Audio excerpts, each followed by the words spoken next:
Good morning everyone. Today is 1 Feb 2026। आज budget day है।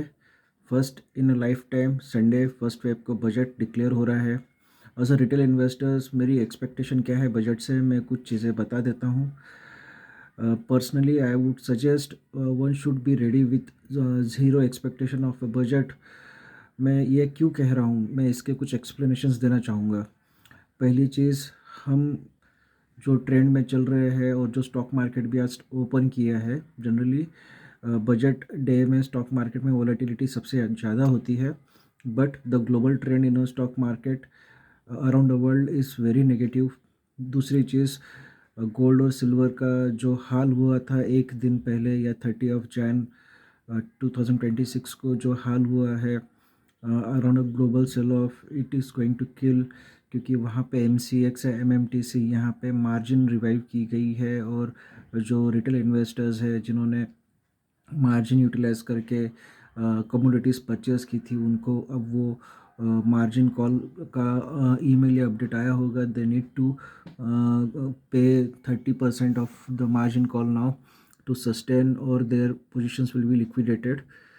तीसरी चीज़, हमने नवंबर में ही trade deficit, we were the trade deficit in November, it was around 80%। मैंने जो न्यूज़ पढ़ी थी उसके हिसाब से। फोर्थ पॉइंट, हम अभी भी 80% हमारा ट्रेड डेफिसिट चाइना के साथ हो रहा है इन नवंबर। फिफ्थ पॉइंट, जो ट्रेड डेफिसिट था वहाँ पे decline of imports of gold and oil था। यानी आप ये ना सोचे कि गोल्ड इंपोर्ट कर रहे थे करके ट्रेड डेफिसिट हुआ था। We were depending upon China on most of our imports. Six point, Trump ने जो तरीके अपनाए हैं पिछले पूरे एक साल में, it's going to reflect.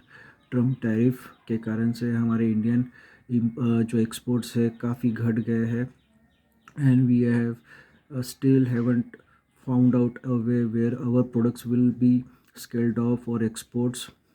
6 point, जो हम हमेशा बोलते आ रहे हैं कि फ्रीबीज ना करें एज अ रिटेल इन्वेस्टर्स। हमें पता है कि फ्रीबीज के कारण होता क्या है। गवर्नमेंट ने ये चीज़ इस बार वापस वही प्लान आउट किया है। Part B of budget will be much more and placed first then part A, ऐसी न्यूज़ आ रही है। तो पार्ट बी जो होता है वो वेलफेयर के लिए ही अनाउंसमेंट्स होती है उसमें सबसे ज़्यादा।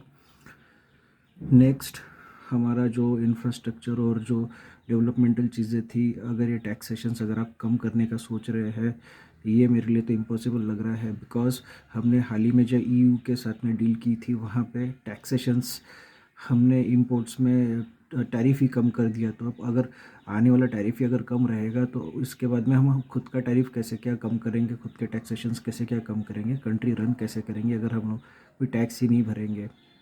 Next, over expectation, over optimism जो न्यूज़ चैनल बनाते जाता है, इससे आपको ख़तरा है। इसलिए मैं हमेशा कहता था पढ़िए और उसके बाद ही कैलकुलेट करिए। नेक्स्ट, ये जो भी रिफॉर्म्स है या जो भी है, ये हमेशा फ्रीबीज और टैक्स पेयर के अगेंस्ट आए हैं। इसका अगर आप आकलन करेंगे इतने सालों से, तो टैक्स पेयर को कुछ नहीं मिला है। So overall my expectations from this budget is almost zero and I am sitting on a cash.